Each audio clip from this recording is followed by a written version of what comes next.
Hi, everybody. Hope you're doing marvellously well. I have a great pleasure to be sitting here with Sir Gavin Haverstick. How the devil are you? I'm doing all right.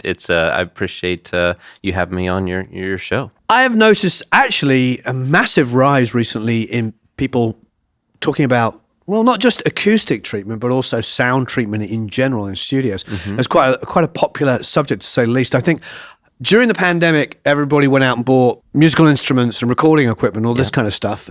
And they're probably all sitting there going, well, I've got all this gear, and now how do I make my room, sound better? And we have obviously worked together on a few projects, and I think I've recommended you about 150,000 times. And I appreciate that. Oh, are you working with that children's... Yeah, Lucy Kalantari.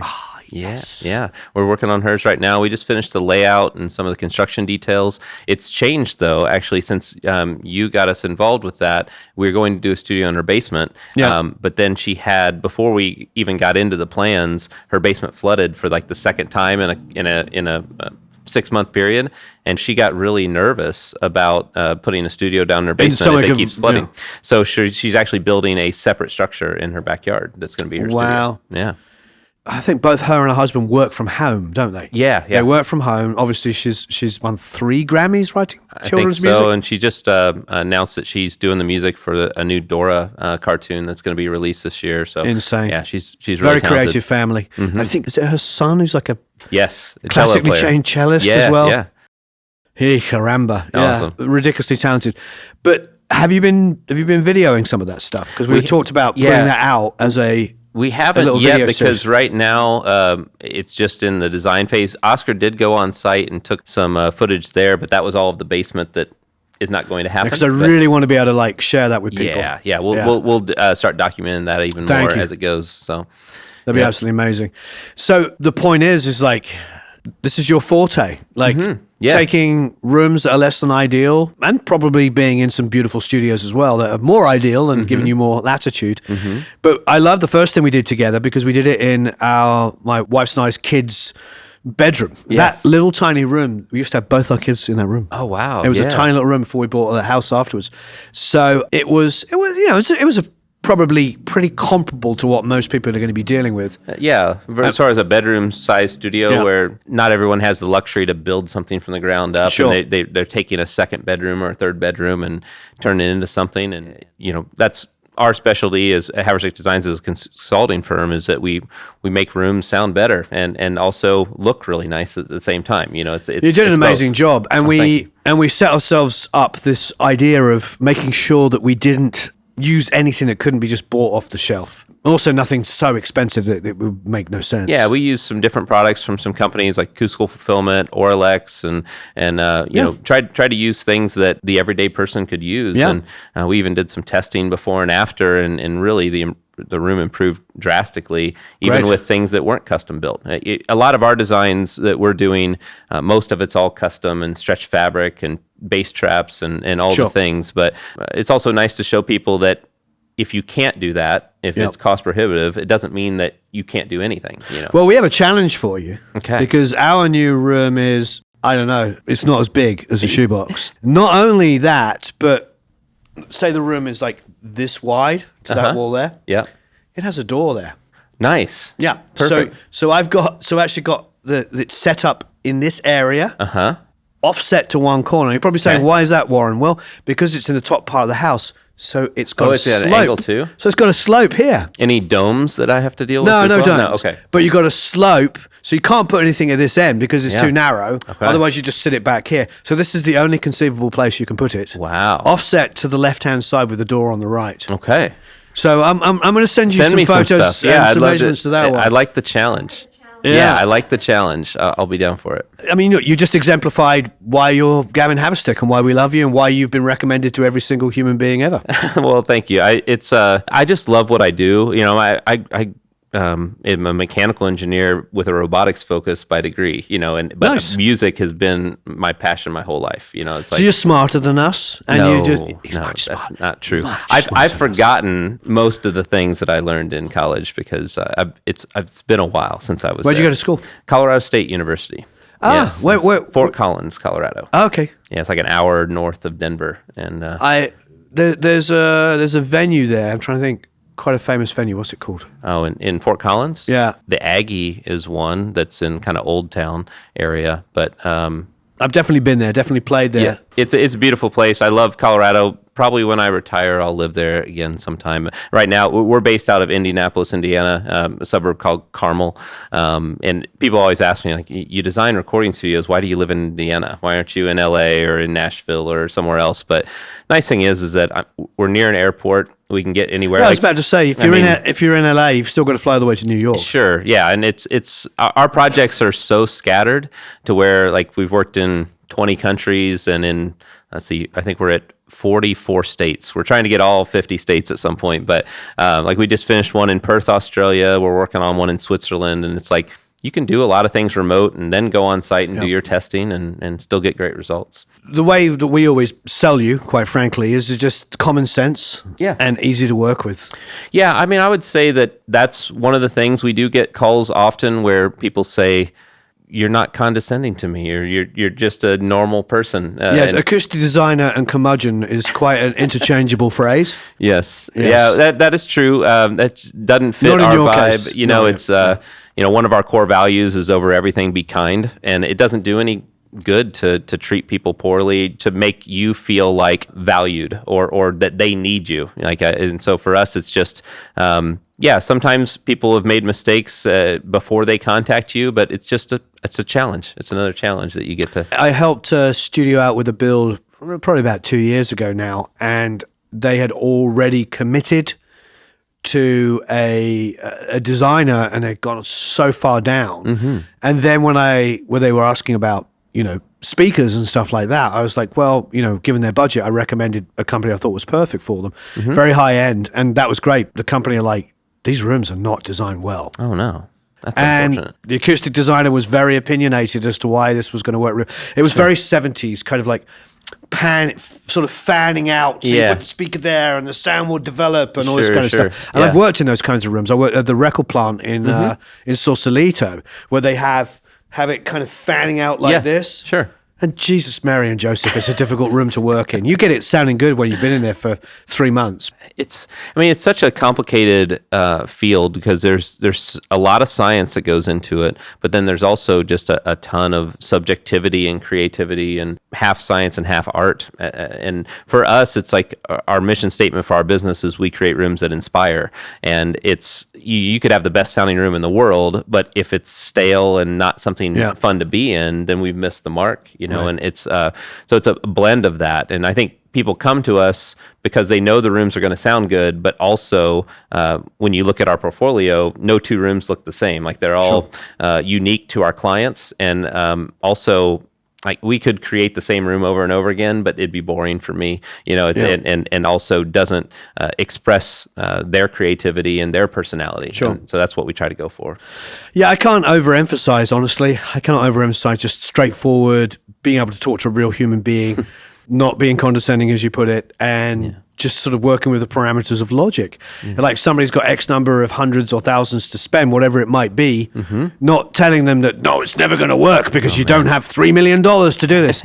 And I hear those stories from many, many people, It happens a lot. And, I'm really cognizant of people's budget because it's like, I know how hard people work to earn their money. If you're increasing your budget by 20%, but it's going to make a 5% improvement, that's something that should be looked at, and not necessarily just always go for the highest dollar amount because sometimes the return on investment's not there. It's a bit like mastering. I love, I want to have the best people master, and you can get amazing results at say $100 a song or whatever, or you can go to the best people in the world and it's like 450. Yeah. But the difference might be 1 or 2%. Sure. And you just have to make those decisions. I mean, it's a reality with all of these things. If you want the best of the best and the best, the differences can be negligible. And it's just like, if you've got the money to spend that extra bit, but it's not going to turn your not very good record into the world's greatest album just because, it's 1% better. The common sense thing is really important to me. Yes. And that was what was really refreshing about talking to you. Oh, thanks. Because I've spoken to a lot of acoustic designers over the years, and that is not something that happens very often.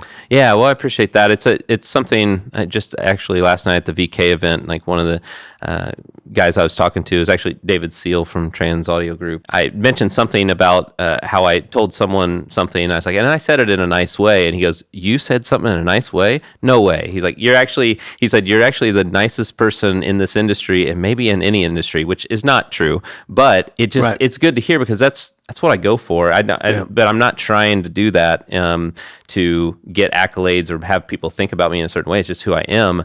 But it's nice because it is, for people that contact us, it's a little refreshing. And I think, we have our YouTube channel, and that's been, we just started off. We're not at 10 years into it like you are yet, but we're growing. I think people seeing us on video, because I have a staff of 6 others besides myself, and everybody is just themselves on video, and I think it puts people at ease. They know that we're just real people. We're kind. We'll be able to help you out as best we can, and go from there. You talk to somebody who probably is an incredibly talented person, and then you talk to somebody else who's obviously incredibly talented, and they'll tell you the other person has no idea what they're talking about.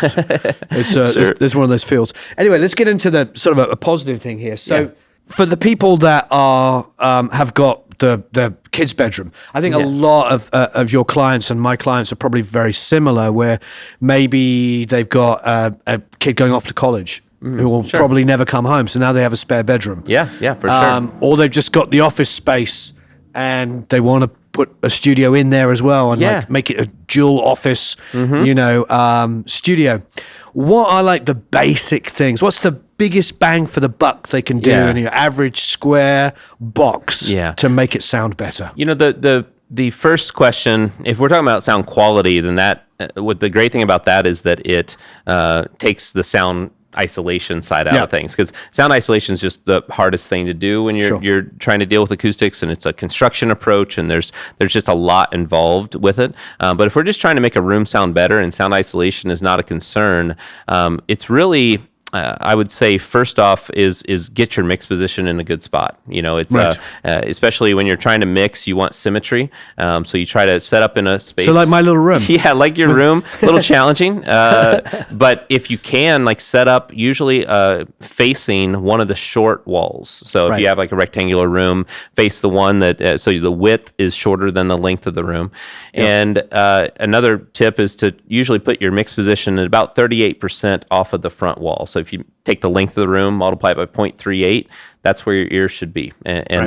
So you can get a lot done just by experimenting with listening position and speaker placement. And that is something that if you're doing it on your own, it's free. You can hire acoustical consultants like us to do testing and do it for you, but you can also experiment on your own and go a long way. So starting off in a good spot is key. The next thing would be to adding acoustical treatment in the room to make it sound balanced and the frequency response as smooth as possible. Don't shoot for a flat line, because that's going to be impossible in most situations. Like if you can get your bedroom studio to be plus or minus 5 decibels in a low frequency response, that's usually a pretty good win. And you're going to have peaks and dips in certain areas. You just want to try to minimize that as best you can. There's a lot of things out there where you can research acoustics. There's also companies out there that do free room analysis that you can get some tips, and then you can also hire acoustical consultants to help you out as well. But it's a combination of bass trapping, diffusion, and absorption is usually what you're looking for. Okay, so you got your average square box bedroom. What are the typical first things that you would normally do to a room? Like, what's the big bang for the buck? Yeah. Well, one of the things is hitting first reflection points is that can make a night and day difference for you. And it usually isn't super costly to do. You get some sort of absorption material, like if you want to go with passive absorbers, it could be like foam or fiberglass. And the thickness of that material really matters, because it's something like, for instance, a 2-inch fiberglass panel is about 6 times as effective as a 1-inch fiberglass panel. 4-inch fiberglass panel is twice as effective as a 2-inch panel. So the thicker it gets, the lower in the frequency range it's going to help with.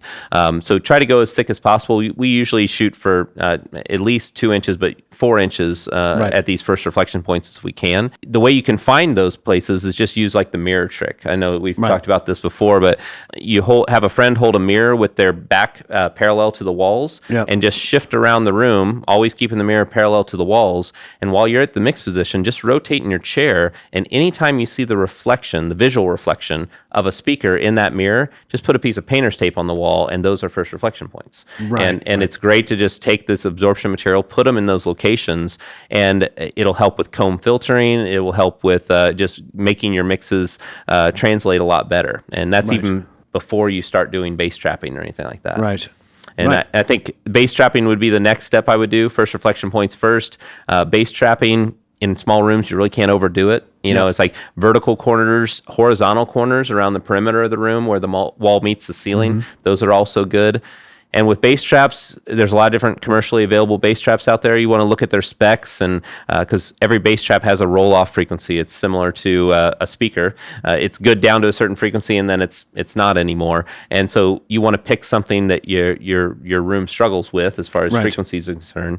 And I would say if you can get an omnidirectional measurement microphone and test your room to know your problems, even if you don't fix them right away, knowing them, as G.I. Joe used to say, is half the battle. And so knowing what your problems are, you can know that if you're reaching for that fader at a certain frequency and you're trying to boost it, and you're like, actually, no, I remember that test I did.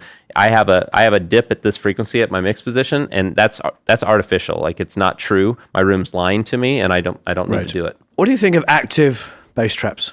Active bass traps are great. I think it's all a matter of placement, just like regular passive traps are.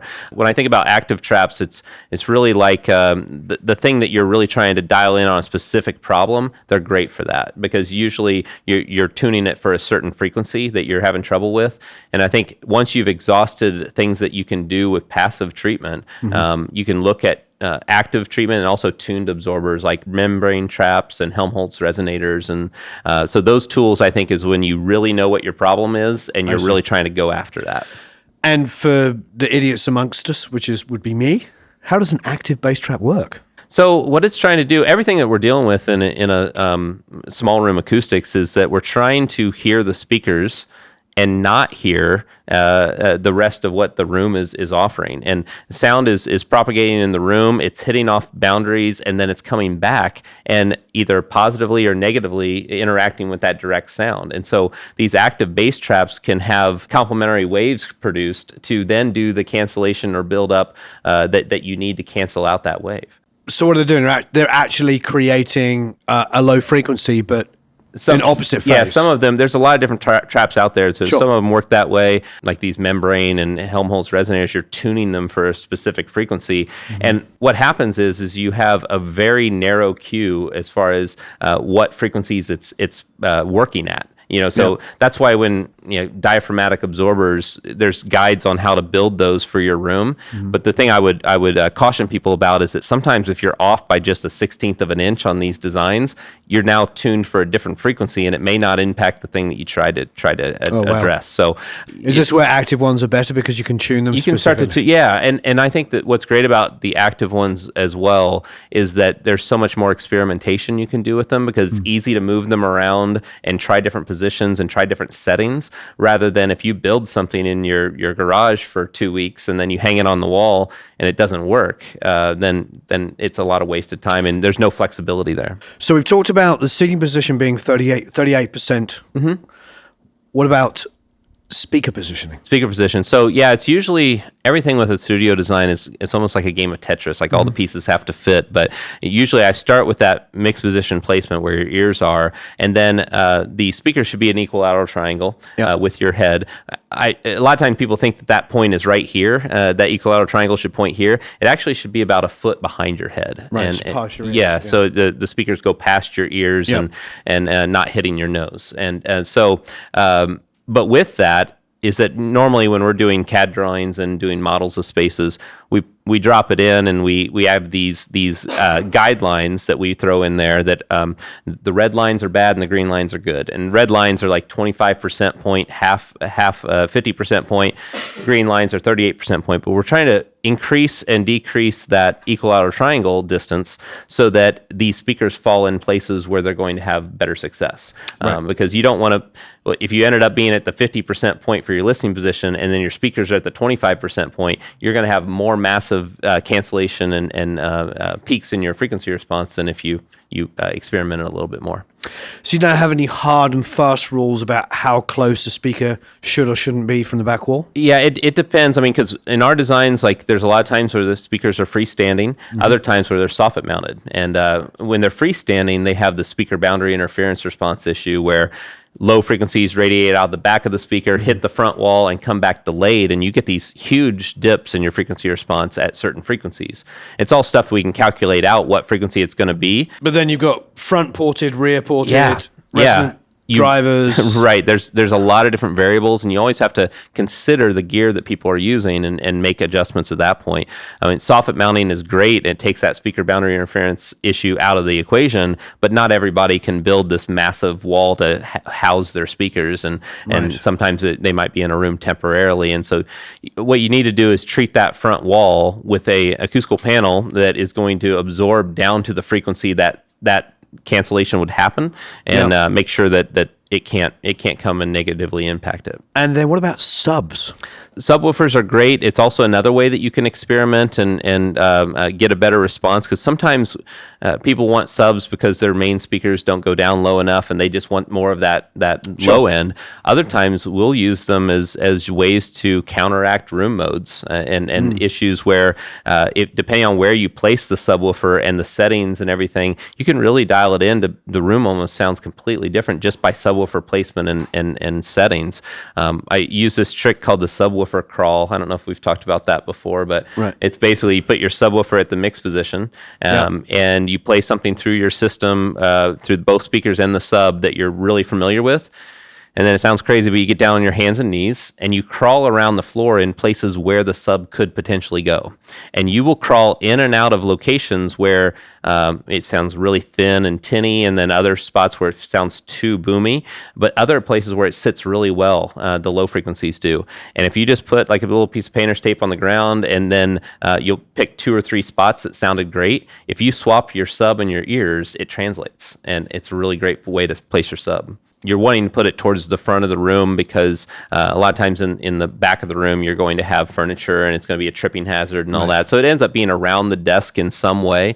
And a lot of times it ends up being between the left and right speaker, but I've had rooms where we go outside of that.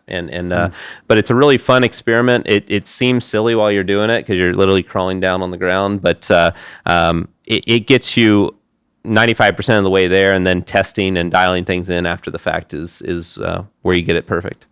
Do you get into soundproofing stuff as well? Yes, that's actually a big part of our process. So like my staff, we have some sales and marketing wing of our company, but then we also have drafting where we're doing like full construction plans for people. Tracy Roberts, who works for us, she has her master's in architecture and she heads up our drafting department. Alex Harris and Juan Carrillo and Oscar Otero is my right-hand man when it comes to all things acoustics. And so we have a really solid technical crew where we're doing 50, 60-page drawing sets on just how to construct your space, because it's the thing, it's the hardest to do, and also it takes the most attention to detail by a contractor. And sometimes we're working with companies who have built many studios and they're the contractor, but I'd say the vast majority of the time it's some general contractor in some part of the world that's never done this before. Right. And it's just important to find a contractor that has good attention to detail, is not afraid to ask questions, and is excited about learning a new trick. I always say that. And it's if you can get someone who doesn't have an ego about it and just likes to be detail oriented, follow plans, that's who you want. And so yeah, we get into it a ton, where it's room within a room, or a spring hung ceiling systems, or isolated floors. Like we're specifying that quite often. And it's we even on our website, we actually have a sound isolation simulator, which is really fun, where you can actually hear how much decibel reduction you're going to get from different wall types. So you play a first sample and you turn it up as loud as you'll safely go to make it seem like you're in the room with a live band. And then there's all these wall types, and if you click the play button next to it and you didn't adjust your volume, you'll hear relatively what it sounds like on the other side of the wall, which is it's amazing. Yeah, it's really helpful because sound isolation is so subjective for every person. It's like what's okay for one person is unacceptable for the next. Sure. And so that's why we developed that tool, is to get inside their heads a little bit. And so it's a good tool if anyone wants to You understand the tolerances which you're working within, yeah. Yep. That makes sense. Mm-hmm. Yeah, and I would say that our work, it varies. There's a lot of like professional musicians that we work with where this is their full-time job, and when they're off of tour, they don't want to then travel to a studio and do something else. And they'd rather just create at home. So we do a lot of those projects. We do commercial studios too. And then we also do a lot of studios for guys who worked their whole life in a different field, and now it's time to play. It's like they want a recording studio at home, and so we love all that. We also do churches and performance halls and different types of spaces, but studios make up about 70% of what we do, and it's personally, like I just have a passion for it because of my musical background, and I love the fact that I get to combine my love of engineering and science with music and get to be around this every day. It's like a really fulfilling job, and you're making other people's dreams come true while also doing that for yourself. So amazing. Yeah. Well, we'll put a link down below to all of these different tools we're talking about. Oh yeah, thanks so much. It's our YouTube channel. It's Haverstick Designs on YouTube, but we have a lot of tours of studios that we've designed where we kind of go behind the scenes and show details of how they were done and interviews with the clients and things. And it's just really fun, like being able to document that, but also it gives other people inspiration for their studios. Amazing. Yeah. Well, Gavin, thank you ever so much. Hey, thank you, Warren. Thanks for having me. Thanks so much. Thanks, everybody. As I said, there will be a link down below to all of these different tools. So you can go to haverstickdesigns.com down below. So long, everybody. Farewell. Auf Wiedersehen. Au revoir. Adios. Goodbye. Take care.